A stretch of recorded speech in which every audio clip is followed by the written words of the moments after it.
Tai sveiki ir šiandien svečiuose Justina Klyvienė, Future Leadership laboratorijos įkūrėja ir vadovė.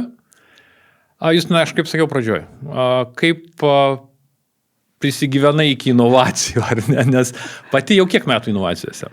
Gal jau kokie 12 galvoju, 11,5. Kaip?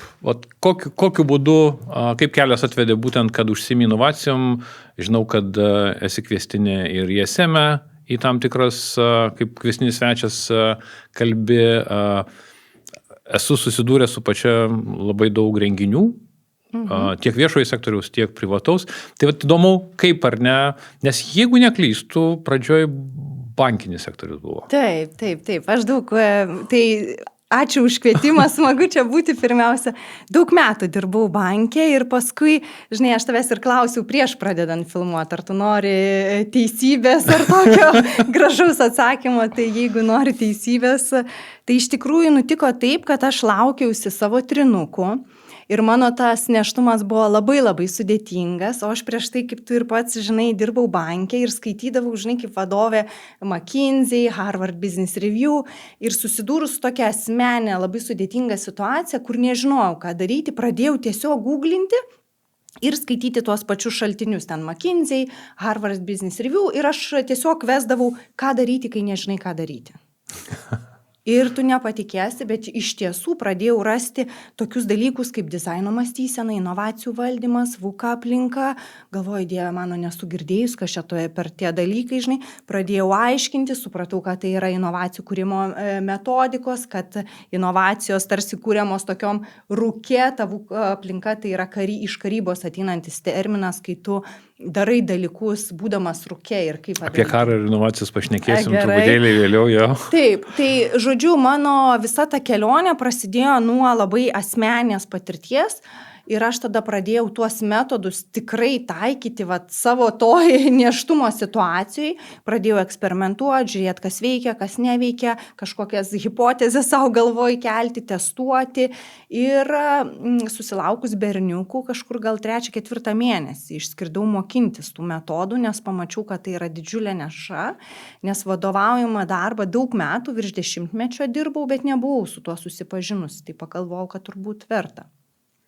Ir kaip apibrėžtumėt, kas yra inovacija? Man inovacija tai yra kažko nauja ir ženkliai patobulinta sukūrimas, tai gali būti produktas, paslauga, verslo modelis, sukūrimas ir įgyvendinimas rinkoje. Nes, žinai, vienas dalykas yra sukurti, bet kitas dalykas yra įgyvendinti ir paleisti ir padaryti, kad tie produktai ar paslaugos būtų prieinami klientams. Tai du labai skirtingi. Kartais dar mėgstu pridėti prie šito apibrėžimo bei augimas kūrėjui. Ne tik kažko nauja, kitokio, ženkliai geriau sukūrimas ir įgyvenimas, bet ir augimas kūrėjui. Kodėl? Nesu sutikus ne vienos kompanijos, ne vieno inovatoriaus, kuris darydamas šitos naujus dalykus pats netobulėja ir neauga. Ir manau, kad yra tame prasmės, nes tu tiesiog apskritai, kas yra inovacija, man, taip žemiškai kalbant, ne? Tai yra gebėjimas dirbti visiško chaoso sąlygomis, kai tu nežinai atsakymų, bet jautimasis komfortiškai ir judėjimas į priekį.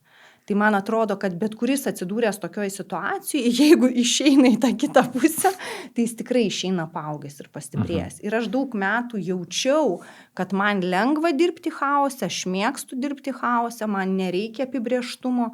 Turi 3 bernus namuose. Taip. Čia, žinai, kažkokia draugė man sako, jeigu įsigytum šunį, tai Justina nepajaustum, nes pas tave ir taip visą laiką triukšmas. Ir galvoju, tikrai, tai ar inovacijas kurčiau, ar 3 berniukus auginčiau. Jo. Kai šnekam apie inovacijas, visgi yra tas, kaip pati paminėjai, ar ne, yra žmogaus lygmuo, ar ne, asmens lygmuo. Taip. Ir viena iš savybių, kaip sakai, yra tai, kad gebėti dirbti chaoso sąlygomis, ar ne. Ir čia mes vis tiek visą laiką prieinam prie švietimo sistemos, ar ne, nes jauni žmonės auga skirtingose sąlygose. Mes gyvenam vienaip, mūsų vaikai gyvena jau kitaip. Kas turi būti švietimo sistemai, kad mes turėtume žmonių lygmenį, žmonės gebančius dirbti toj chaoso situacijai?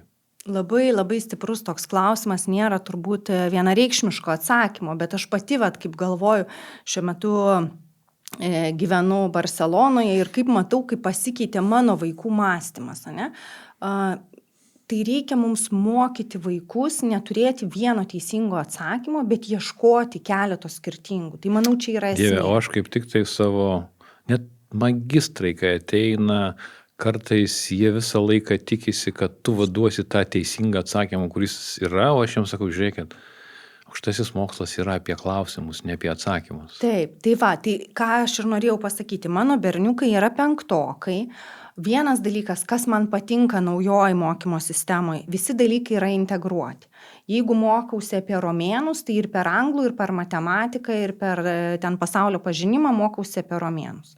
Kitas dalykas, jie kas savaitę gauna iššūkį, kurį turi komandose spręsti. Ir kartais jiems pavyksta, kartais nepavyksta. Labai dažnai net ir tokio amžiaus vaikai organizuoja konferencijas, kur, kaip ispanai gali įsivaizduoti, ir tėvai, ir seneliai, ir dėdės tetos ateina. Kaip mes įsivaizduojame, ar turėtų būti daug chaoso. Ateina į tą konferenciją žiūrėti vaikų pristatymų. Vaikai, mano, pavyzdžiui, tikrai iš pradžių dar nemokėjo katalonų kalbos, tai jie bandė ten mintinai išmokti. Jie man ir sako, kiti, žinok, vaikai taip jaudinasi iš popieriaus skaito, mes bandėm ten kažkaip tai mintinai išmokti ir pasakyti. Bet esmė ta, kad žmonės, vienas dalykas, viešo kalbėjimo mokomi yra nuo 1 klasės, antras dalykas, jie mokomi neturėti vieno atsakymo, rasti, ieškoti, vaikai puikiai Canva įrankiais naudojasi, ChatGPT puikiai naudojasi, žino, kad negali atsakymų pilnai rašyti, nes mokytojai turi įrankius, tikrina tokio amžiaus vaikus, ar nepadarė namų darbų su naujausiam technologijom ir panašiai. Bet esmė ta, kad jie tampa nepaprastai laisvi. Aš galvoju, kad čia yra esmė, kad tu, kai moki klausimus kelti, bet nebūtinai žinai teisingą atsakymą, tu tampi laisvas. Man kažkada labai gerai viena mano dėstytoja sakė, žinai, apie kūrybiškumą. Kas yra kūrybiškumas? Sako, Juste, kai atsitrenki į sieną, susiduri su siena, kad tu, būdamas kūrybiškas, tu supranti, kad nėra vieno praėjimo būdo. Tu gali lipti, tu gali apeiti, tu gali išgriauti ir tu niekada nebūsi užstrigęs. Tai aš matau, kad mokyklose mums reikia to vaikus mokinti. Nes situacija, žinai, kompleksiškumas jis juk iš principo didėja. Ar, pavyzdžiui, ar tu turi visus atsakymus? Neturi. Ir aš neturiu visų atsakymų. Aš kuo daugiau dirbu komunikacijos srity, tuo mažiau atsakymų ten turiu. Lygiai taip pat aš kiekvienais metais galvoju, kad apie inovacijas mažiau žinau negu prieš tai metus. Taip, tai būtent. Tai man atrodo, čia viskas prasideda. Kitas, tai neturėtų atsakymo, ne? Mokėti eksperimentuoti. Ir verslo pasaulyje, turbūt kalbėsim šiandien ir apie verslo, ir verslo, ir mokykloje. Kažkaip tai mes galvojam, kad iš vieno pasirinkimo turi būti vienas geras rezultatas. Ta prasme, tai versle mes bijom padaryti klaidas, mokykloje mes bijom padaryti klaidas, bet realiai inovacijos, kas tai yra? Tai yra eilė, seka eksperimentų, kurie eina vienas po kito, tu įvertini Vienas rezultatus. iš buvusių Procter & Gamble vadovų sakė, kad versle reikia daryti klaidų daug ir greitai. Taip. Nes tik tai tokiu būdu tu greitai mokaisi, kitu atveju tu tiesiog nesimokai. Taip, aš mokiausi pas Procter & Gamble inovacijų dizaino mąstysenos skyriaus vadovą, tai jis ten daug istorijų tu pasakojo, bet tai yra filosofija tokio dydžio įmoniai, nuo, žinai, CEO iki administratorės ar koks ten būtų darbuotojas, kuris atliktų kažkokį kitą funkciją. Tai esmė persismelkia pas mus įmonėse ir mokykloje mes dar vis tikimės, kad yra vienas iš vieno. Taip niekad nebūna. Ja, ir mokyklose dažniausiai būna tas, kad tikrai yra žmogus, kuris žino tą atsakymą ir čia yra blogiausia. Ar ne, kad... Galiu pasidalinti tokį juoką, nežinau kaip čia. Supranti, vienas iki dirbau projekte su mokytojais ir mokiau apie dizainą. Čia Lietuvoje? Lietuvoje. Ir dariau tenai tokį intro mokymą apie inovacijų kūrimą ir visą dieną ten iš viso širdies, žinai, visą savo energiją gerą sudėjau ir pasakau, kad reikia eksperimentuoti, nėra teisingo atsakymo. Ir pasibaigė diena, visi sako, super, taip gerai patiko, žinai, ir išeidinėja ir viena moteris prie manęs prieina ir taip sako, Justina, tai gali pasakyti, koks teisingas atsakymas yra? Ir man rankos nusviro, supranti, aš supratau, kad man nepavyko jų įtikinti. Taip, nes vis tiek turi būti teisingas atsakymas. Jeigu einat nuo žmogaus, ar ne, prie įmonių. Dabar Lietuvoje, ir nes pati gyveni Ispanijoje, važinėjai vis tiek, skaitėjai paskaitas Suomijoje, daug pasaulio, sakykime, pamačiusi, kaip pačiai atrodo, kur mes stovim kaip verslas su inovacijom Lietuvoje. Geresniai situacijai negu tada, kai aš pradėjau prieš 10 metų. Tikrai daug verslų labai drąsiai į tai žiūri ir jau tikrai eksperimentuoja. Aš jaučiu tokį kokybinį šuolį nuo mokymų prie tokių ilgalaikių programų, prie tokio suvokimo, kad kompetencijas reikia ugdyti sistematiškai, kad turi atsirasti sistemos. Tai tikrai net prieš kelis metus tai buvo dar neegzistuojantis fenomenas, bent jau inovacijų srityje. Tai tas labai stipriai keičiasi ir vis daugiau kompanijų atsiranda. Kas vis dar jaučiasi, aukščiausio lygio vadovai, ne visi vis dar mato inovacijas kaip pagrindinį savo konkurencinį pranašumą, kaip kažkokį tai, tikrai dalykai, kurį verta investuoti. Ir gal trečias dalykas, kuris keičiasi, bet, sakykime, dar trūksta to gal proveržio, patys procesai. Inovacijos dar vis nėra toksai, kaip įmonės procesas. Aš visą laiką sakau, jeigu mes žmonės mokom pardavimų, jeigu mes žmonės mokom komunikacijos, tai inovacijos irgi yra įgūdis. Tai tikrai augam, bet, sakykime, taip lėčiau negu visas kitas pasaulis. Nes kažkaip priminėjai 2011 Helsinki teko sutikti buvusi Nokijos viceprezidento komunikacijai ir jis pasakojo atvejį, kai pasirodė iPhone'ai ir jau jie kitą dieną valdyboje Nokijos jį turėjo ant stalo ir jis sakė, kad visų valdybos narių reakcija, jie juokėsi. Sakė, šitas, kiek, pusę metų ištvers ir viskas, sako, tai jis neatlaikys rinkos. Neatsirado nei vieno kambarį, kuris sakytų, žiūrėkit, galbūt mes kažką pražiopsojom.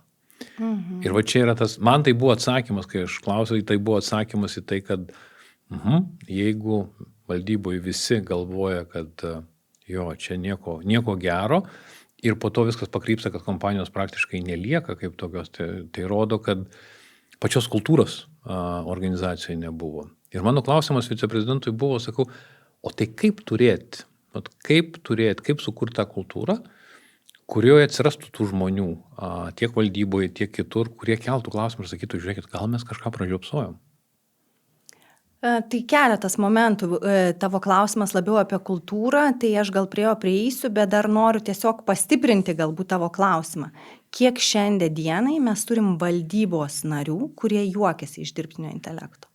Ir sako, kad technologija yra nepasiruošusi, jinai haliucinuoja, neverta dėmesio, čia tuoj tas hypas praeis ir taip toliau. Tai, man atrodo, analogiška situacija yra, ką mes turim. Dabar, ką daryti, kaip turėti tų žmonių, manau, kad mes visi turime tų žmonių. Dėl ko? Dėl to, kad ankstyvieji inovacijų tie adaptuotojai yra 2,5% žmonių visuomeniai. Net nebejoju, ar didelė įmonė, ar maža. Tie, kurie bando viską, kas naujo atsiranda. Būtent. Ir tikrai įmonė, ar didelė, ar maža, jinai turi tą vieną žmogų. Galbūt 2, galbūt 5, nuo dydžio priklauso, kurie sako, žiūrėkit, čia kažkas yra, reikia pabandyti, gal kažką darom. Ir va tada, kaip man dirbant ypatingai su inovacijom, aš tada ir matau tuos žmonės, kurie arba sulaukia palaikymo, arba toksai žmogus yra valdyboje arba aukščiausio lygio vadovas ir jis pats man skambina ir sako, jūs te padėk, kažką reikia daryti, arba vat nuo to prasideda. Be ankstyvųjų inovacijų adaptuotojų, kas yra 2,5%, tai gal iš vis tokie jau čia ekstremalūs, kita dalis yra apie 10-15% darbuotojų. Tai iš principo, jeigu mes pradėtume eiti tuo naujovių keliu, iš pradžių būtų 2,5, paskui gal 12-13% žmonių, jie pajudėtų. Visi kiti niekada nesutiks tų inovacijų su ovacijom. Ne? Ir mes čia tada jau kaip lyderiai ir turim tą pasirinkimą. Ar mes sakom, kad tarkim šitos naujos technologijos, ar šitos, ar kitos naujos technologijos yra mūsų įmonėje pasirinkimas, ar tai yra naujas gyvenimo būdas. Ir čia yra apie lyderystę, supranti, man atrodo. Ir va tada ir žmonės gali pasirinkti, nes aš tai žiūriu, pavyzdžiui, į dirbtinį intelektą. Daro dalykus geriau negu gydytojai, ne? Yra moksliniai straipsniai. Dabar Uberis praeitą savaitę interviu žiūrėjau su jų vadovu, per kitą podcastą, kur tikiuosi, kad tavo podcastas vieną dieną tokio dydžio bus, žinai, kur sako, mes artėjam ten link 25% efektyvumo, dar kažko. Žodžiu, kurias sritis be paimtum, tai yra apie efektyvumą, apie kažkokį tai pokytį. Tai jeigu mes sakom, kad tas mūsų neįtakoja, tai kas tada mūsų įtakoja? Jeigu mes sakom, kad mes neturim tam laiko ar resursų, tai žinoma. Ir organizacijos, kaip jos dirba su inovacijom ir skirstomos. Yra pirma grupė, kur sako, mums tas nesvarbu, mes turim ką veikti, mes bėdų ir taip pilni. Kiti yra tie, kurie truputėlį žiūri į ateitį, bando analizuoti klientų patirtis, ten pacientų patirtis, jeigu medicinai pradeda mokytis. Tretieji yra trečios, ketvirtos grupės organizacijos, kurios dirba su scenarijais, kur yra aktyvus darbas su ateities įsivaizdavimu, valdybose, aukščiausio lygio vadovybės kabinetuose. Ir kai mes įsivaizduojam tą ateitį, kaip jinai atrodys po 5, po 10 metų, tai ta, žinai, toksai noras veikti šiandien, jis labai padidėja, nes tu supranti, kad kaip vystosi dirbtinis intelektas. Jisai vystosi nebe mėnesiais, savaitę. Aš vakar skaitau naujienas, kad per ateinančias 10 savaičių, kadangi dirbtinio intelekto agentai pradėjo iš savęs mokytis, mes matysim drastiškus pasikeitimus. 10 savaičių, ne 10 mėnesių. Taip. Tai čia koreliuoja su visais pokyčiais, kuriuos irgi norėsiu paliesti, kas vyksta mūšio lauke. Taip. Bet dar prieš tai viešas sektorius, ar ne? Nes verslas, kaip sakant, ten jau kaip lyderiai nusprendė, tokį rezultatą turi, ar ne? Kur rinkoje, kaip jiems seksis, sakykime, po metų, po 2, viešas sektorius. Visiškai kita struktūra, ar ne? Ta, kuri turi išlaikyti stabilumą valstybėje, vykdyti tam tikrus funkcijas. Viešasis sektorius ir inovacijos. Kas čia turėtų būti darytina ir kas yra nedaroma, ar ne? Kur galima daryti, bet nedaroma, jeigu šnekam apie Lietuvą. Aš taip, žinai, tikrai galiu pasakyti, kad visai optimistiškai esu nusiteikus su tuo viešuoju sektoriumi, nes pačiai teko ir praeitais metais tokiam nemažam projekte sudalyvauti, kur sutikau labai daug viešojo sektoriaus lyderių ir aš tai pasakysiu, gal mano toks įsivaizdavimas buvo šiek tiek paneigtas. Aš galvojau, kad lyderiai yra pasyvesni, yra aktyvūs, yra tikrai žvaigždžių, daugelis tų žvaigždžių atėjo iš privataus sektoriaus ir turi labai geros patirties, arba gyvenę ir dirbę užsienyje, valstybiniam sektoriui ir grįžę į Lietuvą. Tai tikrai tam tikros praktikos, kurias jie taiko ten, inovacijų penktadieniai, dalinimaisi, tarpusavio grupės ir taip toliau, tai yra pasaulinio lygio praktikos, kurių galima būtų turbūt ir verslo žmonėm pasimokyti. Kita dalis yra tokių, kur eksperimentuoja, eina. Ir tada trečia dalis, kur ar technologijos, ar inovacijos sako, kad man tai yra visai nauja. Bet aš kuo galbūt džiaugiuosi, kad pas mus viešajam sektoriui iš tikrųjų atsiranda tokių iniciatyvų, kurios skirtos iš esmės lyderystės įgūdžių tobulinimui. Ir tas, man atrodo, labai prisidės prie tos transformacijos, kad vis daugiau žmonių žinos, kas yra inovacijos ir kiti dalykai, kad tai yra procesas, metodai, kaip juos valdyti. Tai yra, sakykime, daroma ta edukacija, kas man atrodo labai labai svarbu. Kitas dalykas, manau, kad pokyčiai vyksta dar ir dėl to, kad reikia dalyvauti įvairiausiuose europiniuose projektuose, kur kitos Europos šalyse ir inovacijų metodai, ir eksperimentavimas, ir testavimai, prototipų kūrimai, visi šie tokie galbūt žargoniniai žodžiai iš inovacijų pasaulio tampa vis labiau pažįstami konsorciumo dalyviams. Tai čia irgi yra gerai. Ko galbūt vis dar galima būtų pasisemti patirties ir tokios išminties prioritizavimo. Tai kas yra iš tikrųjų svarbiausia mano organizacijai. Bet šitoje vietoje mes susidurėm su kitų dalykų. Justina, čia jau yra prioritetai valstybei nustatomi politikų. Taip. O šitoje vietoje tarp politikų kiekvienus 4 metus tu gausi vis kitus ir nelabai aišku, ar labai arti stovinčius inovacijų, ar labai toli stovinčius nuo inovacijų. Čia, žinai, net ne su inovacijom susiję, aš galvoju. Iš principo tas politinis tęstinumas yra didžiulis iššūkis. Aš, pavyzdžiui, gyvenu Katalonijos regione, kuris prieš 20 metų priėmė sprendimą, kad jie nori būti gyvybės mokslų regionas. Prieš 20 metų tai visi suprantam, daug kartų tos valdžios pasikeitė, nepasikeitė politinė kryptis. Šiandien dienai ir manau per ateinančius 5 metus mes tikrai matysim, kad Katalonija tampa Silicio slėnių gyvybės moksluose. Jie jau dabar daug kur yra 5-tuke pasaulyje, jie siekia ambicingesnių tikslų. Valstybė numačiusi 5 milijardus investuoti per ateinančius 5 metus ir taip toliau.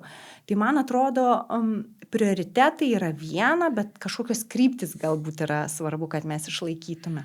Kokią mes tą Lietuvą norim matyti, žinai, po 10-15 metų.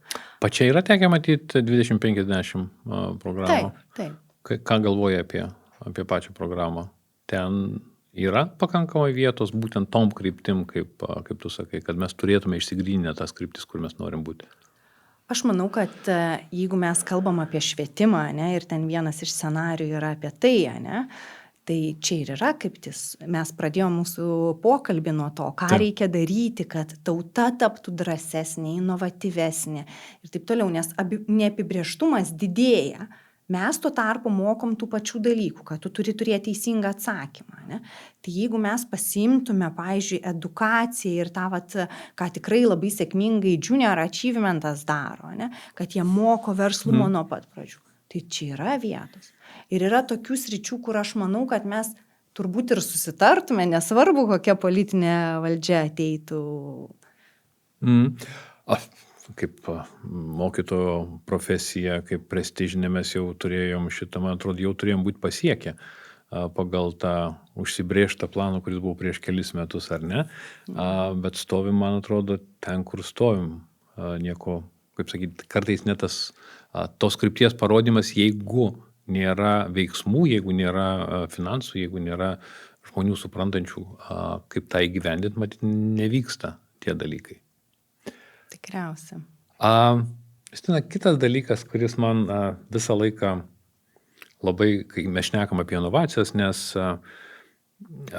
labai daug minčių sukėlė, kai teko skaityti Kylančią bangą, buvusio DeepMind įkūrėjo knygą, kur jis labai aiškiai pasakė, kad išlaviruoti tarp reguliavimo ir tarp sakykime, laisvės inovacijai, kai mes šnekam apie dirbtinį intelektą, kai mes šnekam apie sintetinę biologiją ir kvantinę fiziką, yra beprotiškai sudėtinga. Ar ne? Jis savo knygoje giria, kad Europa imasi tam tikro reguliavimo, bet iš kitos pusės, bet ir prieš čia ateinant šnekėjom, kad ką matom, kad ekstremalios situacijos, tokios kaip karai, yra beprotiškai stipriai veikiančios bet kokias inovacijas. Antras pasaulinis prasidėjo dar su kavalerija, kaip su armijos rūšim, ar ne, baigėsi atominiu ginklu. Ukrainiečiai sako, kad dronų softas keičiasi kas porą savaičių. Tiesiog viskas keičiasi, nes ir čia yra tos situacijos, kai yra mirties ir gyvenimo klausimas. Kodėl? Kodėl būtent tose situacijose mes turim didžiausias inovacijas? Kodėl didžiausi technologiniai šuoliai važiuoja tada, kai mes turim karus? Tai mano toksai gal greitas atsakymas, turbūt, kad yra reguliavimai pasikeitę. Tai jeigu mes žiūrėtume į karą Ukrainoje arba, pavyzdžiui, ne karą, bet didelę krizę COVID pandemiją, tai tada tu toj situacijai atlaisvini tam tikrus reguliavimus ir tam tikros inovacijos jos prasiskina kelią greičiau, ne? Tai ar būtų dronai, ar kažkokie medicininiai dalykai, nes tai yra krizė, tau reikia gelbėti žmonių gyvybės ir tada galima ir pusiau kažkokį pabaigtą prototipą pabandyti ir taip toliau. Ir tai akceleruoja bet kokiu atveju inovacijas. Taip pat buvo, kaip tu teisingai ir sakai, ir antro pasaulinio karo metu. Kitas įdomus dalykas, kad tokiais periodais sukūriamos labai daug inovacijų, kurios paskui civiliniam gyvenime tarnauja. Ar ten GPS, ar tas pats pirmas kompiuteris, jie buvo išbandyti karo metais. Tai manau, kad vienas svarbiausių yra yra reguliavimai. Kitas dalykas, kokia stebima yra tendencija karo laikotarpiu, kad atsiranda tos tokios angliškai tai frugal innovation arba tokios pigios inovacijos, kur tu su tuo, ką turi, kuri. Ne? Tai tarkim, man toks pavyzdys ateina dabar tie tinklai virš gatvių Ukrainoje, kurie yra tiesiog numegzti, nunerti dėl to, kad sulaikytų dronus. Kažkas pasakoja, nežinau, čia turbūt gal tavo žiūrovai galės pasakyti, ar taip yra, ar nėra, kad ten prie balandžių tokius bioptinius kažkokius tai kabelius taisė, kad ten sužymėtų lauką ir panašiai. Afrikoje įvairiausių inovacijų, Azijoje su medicina daug tokių turime, žinai, kur tikrai nėra finansų, yra krizė, tu turi spręsti. Ir tada sprendi, kaip moki paprastais dalykais. Ir čia irgi įdomu yra su tom pigiom inovacijom, kad jos veikia tik tai karo arba krizės laikotarpiu ir paskui pasibaigus nebepersikelia į kažkokias kitas kultūras ar kitas ekonomikas. Tarp kitko šito vietoje, Justina, man 2016 teko būti Facebooko būtent vienam renginį Silicon Valley, kur jie būtent rinko konferenciją apie tai, kaip pasinaudoti Afrikos patirtim, kuriant pigesnį infrastruktūrą interneto plėtrai. Nes, kaip patys sakai, kad ar ne apribojimai, Afrikoje vidutiniškai žmogus interneto paslaugoms gali išleisti $2 per mėnesį. Taip. Klausimas, kaip turėti infrastruktūrą, kuri leistų uždirbti verslui. Taip. Jeigu kiekvienas vartotojas gali mokėti $2 už mėnesį. Ir būtent ten buvo tas bandymas, kodėl suvažiavo didelės europinės kompanijos, dėl to jie suprato, kad jeigu jie pamatys sprendimus, kurie yra daromi Afrikoje ir tai veikia, tai tą pritaikius čia, tai marža yra stipriai didesnė. Taip, verslo didžiulė galimybė atsiranda. Taip, būtent. Taip. Ir kitas dalykas, kas buvo labai įdomiai, ten sužinau, kad Afrikoje, kai kuriuose valstybėse, SMS su bankininkystė, SMS-ais, nes kitaip nebuvo kitos technologijos, nebuvo išmaniųjų telefonų dar tuo metu tose šalyse. Ir viskas vyko būtent, kad visai kitom technologijom. Ar jas galima po to pritaikyti kitose šalyse? Matyt galima, bet tos tradicijos, jos, kaip ir sakai, gyvena, ar ne? Jeigu mes jau tą turim, tai perkelt vieną ar kitą technologiją, kuri galbūt yra pigesnė, vis tiek žmonės sunkiai perima kai kurios dalykus, ar ne? Mes pripratę prie gero gyvenimo. Labai sunku, žinai, kai turi internetą 24/7, staiga turėti ten kažkaip kitaip arba lėtesnį yra nepaprastai nepatogu. Tai tarkim taip pat telefonija, taip pat medicina, tarkim gali veikti kažkuriuose srityse, kažkuriuose šalyse su pigesniais resursais vien todėl, kad yra tokia situacija, tai yra priimtina. Ir pavyzdžiui, mano toks bičiulis keliavo per Aziją, Afriką ir Lotynų Ameriką, ieškojo tų pigių medicininių inovacijų. Ir jisai ką nustatė, ir dabar kaip tik rašys PhD, pavyzdžiui, kad gydytojas iš Indijoje naudoja vienas technologijas ir tai veikia puikiai. Bet daugeliu atveju indų gydytojai pervažiuoja į UK dirbti medikais. Ir jau atskridus į Londoną, jis nenaudoja ir nenori naudoti tų technologijų, kurias turėjo Indijoje ir kurios puikiai veikia. Nes pasikeitė kontekstas, žinoma, pasikeitė ir pačio kliento, paciento lūkesčiai ir tu turi prie to prisitaikyti. Tai apie verslo galimybės aš net nebejoju, nes tai maržingumai skiriasi ir visa kita, bet žmogaus elgsena turbūt labai susijusi yra su kontekstu. Grįžtant prie reguliavimo, ar ne, nes visi sako, ar ne, Amerikoje, jeigu ypač nekam apie dirbtinį intelektą, Amerika žymiai laisvesnė reguliavimui. Kol kas mes Europai net neturim dirbtinio intelekto tokios kaip čia sukurtos platformos, ar ne, ir tų pačių stipriai griežtinam. Tai kaip šnekant apie tą takoskyrą, ar neatsitiks taip, kad Europa dėl griežtų reguliavimo ir neturėjimo tų, sakykime, inovacijų, kas link dirbtinio intelekto, kad mes galim tikrai likti truputėlį už, kaip sakyti, tos pagrindinės srovės einančios į priekį. Visko gali būti, tai aš galiu pasidalinti irgi tą pačią Katalonijos patirtimą, ne, dėl to, kad Europa yra susiskaldžiusi, daug skirtingų kalbų, kultūrų ir taip toliau. Nepaisant to, kad regionas labai stipriai auga sveikatos inovacijų startuolių prasme, daugelis iš jų yra įkurta kaip headquarteriai Amerikoje. Nors mokslininkai ateina iš Katalonijos, iš regiono. Tai matyt taip, nes turbūt žinai, kaip vis tiek tu, kai verslą kuri, tu žiūri, iš kurios pusės vėjas pučia ir kur tu gali padaryti, kur ne.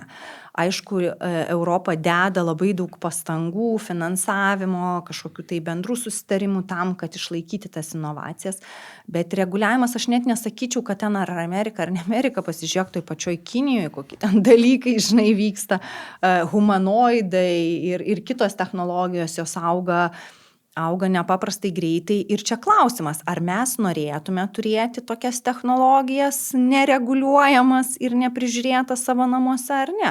Tai manau, kad kiekvienas galim susimastyti. Turbūt svarbiausia kažkokį tai aukso vidurį, man atrodo, reikia rasti, nes aš taip galvoju, kad vien reguliavimais, mes nepasieksim lyderystės šitose srityse, jau dabar matom, kad atsiliekam ir...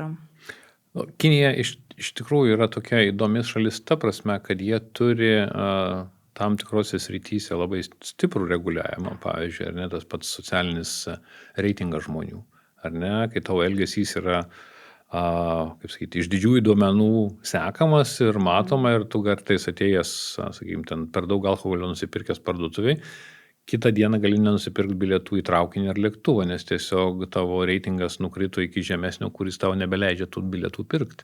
Tai čia yra vienas tikrai labai reguliavimas, kas jau yra peržengęs, sakykime, tą privatumą, kurį europiečiai mes saugom. Iš kitos pusės, kaip sakai, yra humanoidai, kurių tikslas greičiausiai, labai įdomi, man susišaukė su vienu pokalbiu su žmogum, kuris dirbo Kinijoje ir dirba Kinijoje. Ir kai buvo jo paklausta, tai ar Kinija iš tikrųjų eitų ir pradėtų tuos didžiuosius karus kaip valstybė, tai jis buvo labai skeptiškas tuo požiūriu, sako, nes po to, kai Kinija įsivedė vieno vaiko politiką, sako, praktiškai šeimos yra po vieną vaiką. Tai nei viena šeima nenorėtų, kad jų vaikas eitų į karą, jeigu toks nutiktų. Tai vat klausimas yra, ar kinai čia nepeidinėja būtent šitą didelį, kaip sakyti, kliūtį, būsimiems konfliktams, kad mes matysim jau kaip iš Hollywoodo filmų, kai kariaus realiai robotizuotos sistemos, humanoidai, dronai, kitos sistemos. Bet tą mes dabar matom, kad kariauja robotizuotos sistemos, ne? Tai tie klausimas, kas toliau, kokia kita sistema bus, kuri bus įjungta. Praeitą savaitę dalyvau tokioj futuristų labai geroj konferencijai, sužavėjo, ten irgi buvo vienas žmogus, kuris dirba humanoidus kuriančioj kompanijoje ir jisai taip sakė, kad Kinijoje humanoidų yra kuriama 10 tūkstančių, 100 tūkstančių ir manau, kad daug kas iš mūsų matė, gal iki galo nesusimastėm Vokietijos kanclerio vizito metu, kai ten atgal Kulversti darė humanoidas. Tai va tik tai minutiai sustokim, sekundį gal sustokim ir pagalvokim, ką tai reiškia. Ne? Mes matom tą video, kur labai tiksliais judesiais, labai gražiai daro atvirkštinį Kulverstį, daro į priekį dalykus, ne? Robotas, kuris yra kiek kartų už mūsų stipresnis. Ne? Tai jam neskauda, jisai, žinai, neturi kažkokio pervargimo, jisai jeigu žus kažkoks didelis nuostolis nebus. Tai man atrodo visaip gali būti. Aš, žinai, Kinijoje nesu buvusi, bet aš tas technologijas stebiu ir dabar paskutiniais, taip yra, man atrodo, šiuo metu mes turim liktai 5 milijonus humanoidų, iki 5 metų mes ten juos turėsim, ar 100 milijonų. Kažkas tokio yra skaičiai, tai žodžiu, pagal tai, kiek turėsim humanoidų, jie gali pastatyti į New Yorką per 6 mėnesius. ane? Tai įsivaizduokim, jeigu ateina technologijos, kurios gali statyti namus, rajonus, ką tai reikštų tai pačiai Ukrainai ar kitom karo zonom, ką tai reikštų, na, žinai, tarkim, kosmose, ne kitų planetų apgyvendinimu, jeigu mes turim tą technologiją. Nes aš, žinai, iš tavo klausimo noriu išeiti vis tiek į tą pozityvą, tai kas jeigu ne kare, bet kur kitur mes galim tas technologijas pritaikyti. Tarp kito, skrydžių į Marsą visai tiktų, nes didžiausia kliūtis skrydžių į Marsą yra būtent radiacija. Nes galima turėti technologiją, kuri nuskraidintų žmogų, bet labai sunku turėti technologiją, kuri apsaugotų jį nuo kosmoso radiacijos, nes per tiek laiko, kiek skrendama, jis greičiausiai žmogus tiesiog neatlaikytų. Tai šitoje vietoje humanoidai, matyt, yra tas vienas iš sprendimų, kuris gali būti. Ir beje, Masko lygiai taip pat vienas iš dabartinių. Man atrodo, jo net šita papildoma premija yra pririšta prie kiek bus sukurta humanoidų. Jo, tikrai. Ir va dar grįžtant prie tos pačios Kinijos, ne? Tai žiūrėk, mes dar kitą dalyką turim labai stipriai senėjančią visuomenę, ne? Pietų Korėja 3 kartus nuo išnykimo. Per 3 kartas sumažės 75%, man atrodo, populiacija. Tai ką tai reiškia? Kinija irgi turbūt mato tą, kaip įtakos vieno vaiko politika, žinai, jos ateities konkurencingumą. Jinai yra gaminanti šalis, ne? Jinai matyt dabar save kitaip truputėlį jau nori pozicionuoti, bet iš principo tos darbo jėgos reikės dalykams padaryti.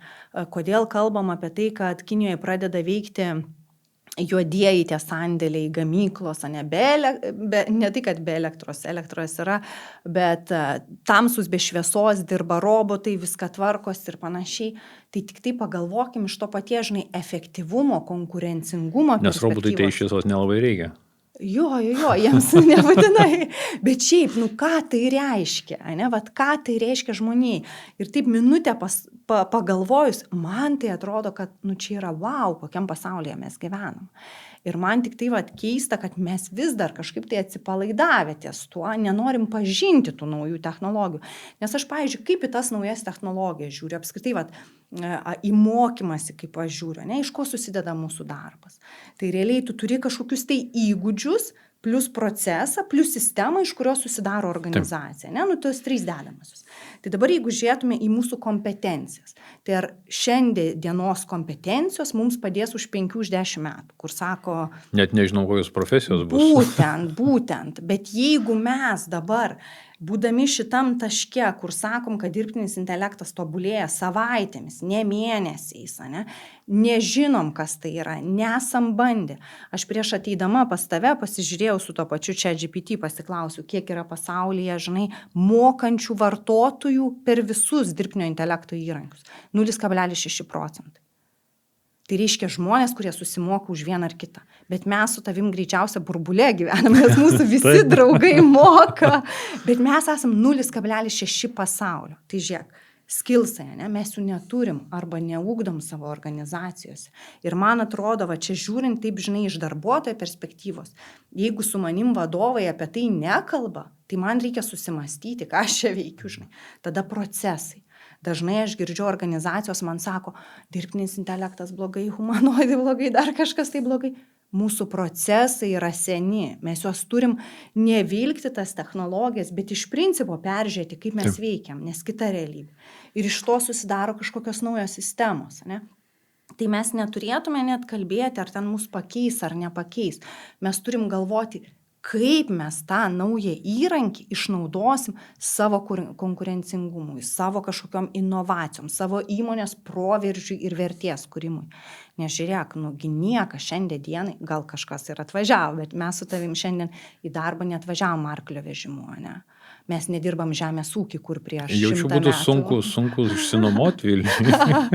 Bet, žinai, ką noriu pasakyti, kad mes iš pradžių labai priešinamės tom technologijom, nesusimastydami, kad anksčiau mes turėjom laiko prie jų prisitaikyti. Mes turėjom 10 mečius laiko prie to prisitaikyti. Mes dabar kalbam apie savaitės. Žiūrėk, Justina, o tai gerai, humanoidai, darbo jėga. Kas nutinka su žmonėms, su jų pajamom? Aš galvoju, kad atsiras kažkokie nauji darbai. Pavyzdžiui, šiandien savo, žinai, aš galvoju, tai gerai, kaip aš adaptavausi, nu, vat, ir tu gal galėsi pasidalinti, kaip aš adaptavausi, ar mane pakeitė, mane įgalino, aš padarau daugiau per trumpesnį laiką sudėtingesnių dalykų. Aš tikrai labai sparčiai mokausi ten dirbtinio intelekto agentų visas, žinai, sistemas ir pradedu jas naudoti. Nežinau, prieš pusę metų aš nežinau, kas tai yra. Nu gerai, gal prieš metus aš nežinau, kas yra. Ne? Vadinasi, kad aš keičiu savo įgūdžius ir daugiau uždirbu, mažiau dirbu. Tai man atrodo taip. Kitas klausimas. Bet pati esi tokioj srity, kur yra, nu, vis tiek, tai yra, kaip sakyti, intelektinio darbo sritis, bet jeigu šnekam apie tuos fizinius darbus, ar ne, tai jų matyti vis tiek. Šiandien kaip tik žinok, tam humanoidai yra kuriami, kad fizinį darbą darytų jie. Nu, vat, pavyzdžiui, dažnai diskutuojam su medicinos srities atstovai, žinai, tai ar dirbtinis intelektas pakeis, pavyzdžiui, slaugytoją, ar labiau pakeis gydytoją. Tai ir jeigu reikėtų pasirinkti, aš sakyčiau, labiau gydytoją pakeis negu slaugytoją. Dėl ko? Slaugytoja yra fizinis darbas. Tu turi tą kateterį įdėti, tu turi tą žmogų kažkaip apversti.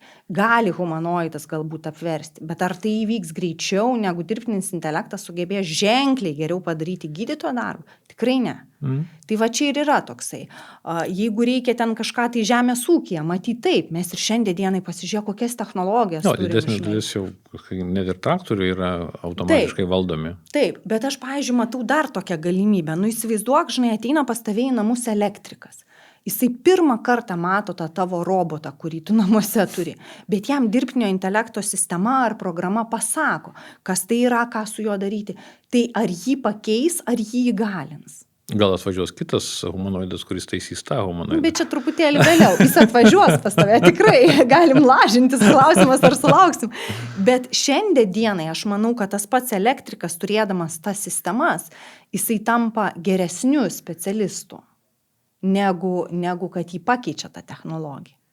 Žodžiu, nematai to tokio, kaip vadinamo, juodo scenarijaus, kad čia bus problema su pajamom, kad žmonės nebeturės darbo, nes verslasgi galvoja apie save, pakeis viską humanoidais ir tada kils didžiulį, kaip buvo 19 amžius sukilimai prieš fabrikus, tai ar... Aš matau tą scenarijų, jeigu žmogus nepradės pats mokintis. Verslas, vadovas nėra atsakingas už tavo kompetencijos didinimą. Taip. Tiek sveikatą mes patys turim rūpintis, tiek savo kompetencijom turi patys rūpintis.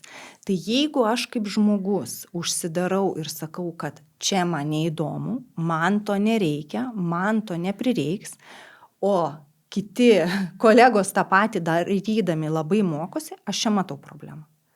Jo, ir aš kai girdžiu patį, man to nereikės, kam čia to mokytis, aš taip net matau kai kuriuos, sakykime, paauglius, grįžtančius iš mokyklos, sako, aš nesuprantu, kodėl aš tą mokausi, kodėl man to reikia, kam. Tai čia yra tas dalykas, ar ne? Ar mes turim mokyklą, kurie augina žmonės norinčius mokytis, ar mes turim mokyklą, kurie yra kaip vieta, kur taip, tu turi mokytis, bet klausimas pačiam kyla, o kodėl aš tą mokausi, ar ne? Taip, tikrai. Mano vaikai, aš sakau, žiūrėkit, galit žaidimus žaisti, jeigu patys susikursit. Galvojau, nieko nežais. Po kelių valandų ateina, mama, kaip čia tą Roblox'ą žaidimą papublikuoti, aš sukūriau jį. Va čia man yra ta nauja karta, žinai. Ir aš tikrai tikiu, kad daug yra tokio jaunimo, kurie geba kurti dalykus, kur aš turbūt ir savaitę mokindamasi nesugalvočiau, žinai. Ir aš iš savo vaikų matau, kad jie ima žalią tokią mėsą, ką turi, žinai, ir daro. Ten PS5, jeigu žaidžia, tai keičia. Ar tą moko mokykloj, gal iš dalies, nes tikrai dabar jie mokosi sistemoje, kuri verčia labai taip eksperimentuoti ir ieškoti atsakymų. Ir čia turbūt mums visiems reikėtų susimastyti ir tėvams, ne? Ko mes tikimės iš mokymosi įstaigos ir jeigu jinai to neduoda, kiek mes patys turime investuoti į tą žingeidumą, kad mes kurtume tautą, kuri nebūtų vartotojai, bet labiau pereitų į kūrėjus, ne? Nes mes ateityje vis dėlto matome... Labai įdomi mintis, nesu girdėjęs, kad vartotojų, nes mano galva, kad mes visos visuomenės, vakarų visuomenės turi tą bėdą vartotojiškumą, kur kaip tapęs pagrindu, jis nebemotyvuoja niekuom, ar ne? Taip, dėl to amerikiečiai mes su tavim ir kalbėjom, kad jie greitesni, drąsesni, ten gal yra į kitą pusę lazda ta perversta. Bet tu pagalvok, jeigu mes vartojam, ne, vartojimas dabar visur keičiasi, ne, ir tų vartotojų reikės mažiausiai, reikės žmonių laisvų, gebančių neapibrėžtume dirbti, gebančių greitai mokintis. Ir dalis ir tavo klausytojų sakys, kad aš nesu toksai. Bet aš manau, kad mes kiekvieną dieną kažko naujo mokomės. Čia taip, žinai, gal tiesiog mūsų ta sistema išmokė, kad vadovas pasirūpina mumis, ten darbas šiltas, geras. Bet iš principo pasižiūrėkim per paskutinius 10 mečius, kiek mes daug perėjom į tą freelancerių kartą. Kur kiekvienas savo esam vadovas, kur kiekvienas savo tą, žinai, duoną susikūrėm kiekvieną dieną. Ir žmonės jaučiasi gerai, jie sugebėjo persiorientuoti. Pasižiūrėk, kiek jaunų verslininkų, kiek jaunų žmonių startuoja su įvairiais verslais ir panašiai. Man atrodo, kad mes tikrai tą gebėjimą turim, bet visą laiką man klausimas yra, kieno rankose atsakomybė. Ar aš sėdžiu vairuotojo kėdėj, ar aš sėdžiu keleivio. Tai man atrodo, dabar pagrindinis momentas yra, kur tikrai reikėtų apsispręsti ir kas norit ir gali sėstis į tą vairuotojo kėdę, žinai. Justina, ačiū už pačios laiką.